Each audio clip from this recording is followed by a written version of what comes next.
RCF, la joie se partage.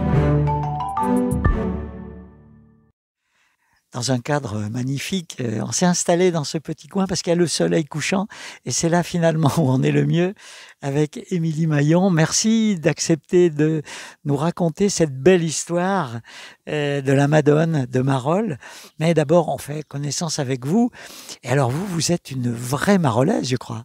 Oui, tout à fait. Mes parents, grands-parents, arrière-grands-parents sont de Marolles. Et donc, vous êtes resté à Marolles. Tout à fait.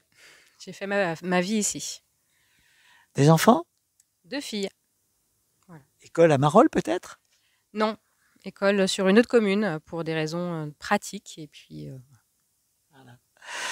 Alors, cette histoire de la Madone, quand on a commencé à préparer les émissions, on m'a dit, tu sais, c'est une belle histoire parce que pendant longtemps, cette Madone, elle a été très importante dans la vie des habitants de Marolles. Effectivement, il y avait de nombreuses processions, notamment pour le 15 août, départ du village et montée jusqu'à la Madone, très importante pour les gens du village, qui se sont arrêtés avec le temps. Et puis progressivement, le terrain a été envahi par la végétation, tout simplement. Tout à fait, totalement envahi. Et puis donc la Madone est sur un terrain privé.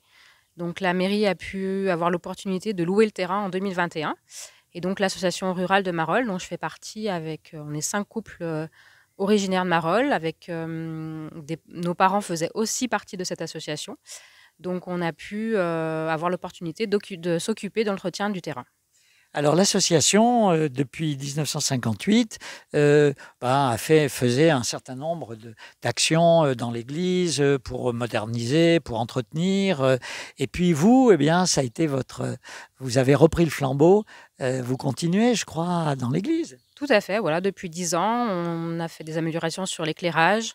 On assure le ménage régulier. Voilà, on essaye de mettre des petites choses en place pour faciliter l'accès. On a mis une rampe.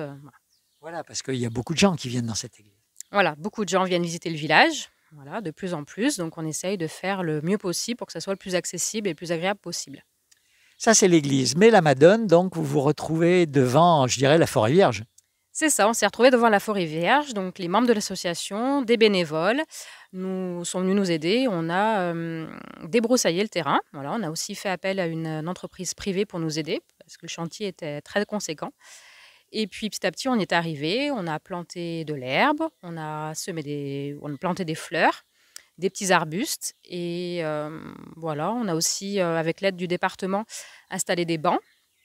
Voilà, pour que ça soit aussi un lieu de recueillement. Et puis on a aussi vu sur toute la plaine du Forêt, sur le village, donc pour que les gens puissent en profiter.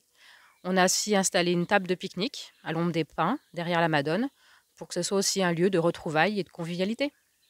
En quelques mois, un travail énorme. C'est ça, on s'est bien investi, on est fiers du résultat qui peut être proposé aux visiteurs et aussi aux gens du village qui peuvent redécouvrir le lieu. Il faut dire que de là-haut, il y a une vue sublime. Magnifique, sur tout le village, la plaine, on voit jusqu'au Mont Blanc quand il fait beau. Voilà, c'est vraiment un lieu très agréable, très ressourçant, où on peut se reposer, se recueillir, très agréable. Voilà, écoutez, merci, bravo. Alors, les 5 couples unis dans c'est une belle histoire d'amitié aussi. Aussi une belle histoire d'amitié, on s'entend très bien, ça nous a créé beaucoup de liens entre nous. Et voilà, on a un bon petit groupe et on a envie de faire plein de choses et c'est vraiment une belle histoire. Alors, ce chantier, il est terminé maintenant. Vous allez vous attaquer à quoi? Vous avez d'autres projets? Alors, c'est beaucoup d'entretiens réguliers. Donc, parce que ça pousse. Voilà, donc on va déjà entretenir régulièrement, puis on va se lancer dans autre chose. Voilà, petit à petit. Très bien, merci à Jean-Marc pour la réalisation technique.